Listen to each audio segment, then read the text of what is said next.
Hello, my name is Jennifer Olzak, and I'm one of the nurse residency program coordinators at W Medicine in Morgantown, West Virginia.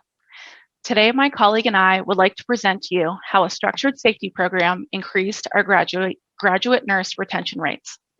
About 2 years ago, our hospital decided to bring a new safety program to our facility that was developed by the Johns Hopkins Medicine Armstrong Institute for Patient Safety and Quality. This program is called the Comprehensive Unit-Based Safety Program, or CUSP. It is a 5-step program that not only addresses patient safety, but also the engagement of staff on the unit. The 5 simple steps of the program are: educate the unit staff in the science of safety, identify patient safety issues, engage the executive leadership on their CUSP team, learn from the defects, and implement the teamwork tools. Studies have shown that positive patient outcomes can be directly related to nursing care, and supportive practice environments are linked to increased nursing engagement, improved structural empowerment, and decreased turnover. So our team thought, if we increased our engagement of our graduate nurses in the culture of safety, would we increase our retention rates? I'll now turn it over to my colleague, Tiffany Muley. Hello. So how did we do that? We did it by integrating CUSP into every aspect of the transition to practice program. It starts off in kickoff, where they're introduced to CUSP, to where in our first workshop, we've invited the project manager to come and give an in-depth overview of how CUSP has been incorporated into WVU medicine.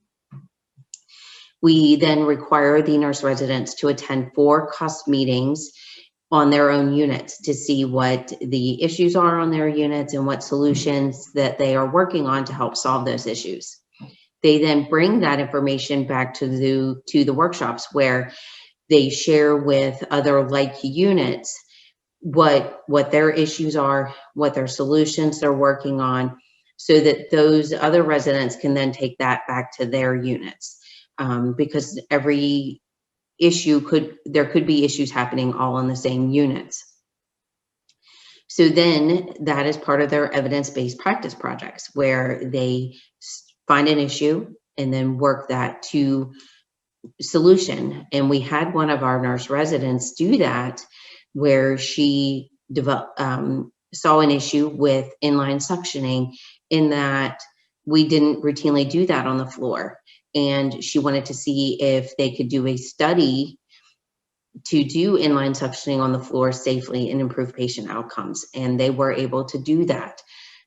And that nurse actually took it to conference and was able to present that at conference. So we're very proud of her for that. So they then at graduation, they share what they worked on and the outcomes that they found from that, such as what we found with that nurse. So the nurse residents are finding that they are more empowered and engaged because they have a voice of what's happening on their unit. Leadership is ecstatic because the nurses are actively involved, bringing new ideas, solutions to issues on the units. And then they see how the evidence-based practice affects, it's what they've seen in educational programs and in their clinical experiences, but what that means when they get to the bedside. So as you can see, from when we started incorporating CUSP, we've had a drastic increase in our retention rates. And this is because the nurses feel more engaged in that they have a voice and that it matters here at WVU Medicine. Now, our limitations were that not every unit had rolled out CUSP by the time that we started incorporating it into the transition to practice program, and that Children's Hospital already has a well-established quality patient safety program. So I'll hand it back over to Jen.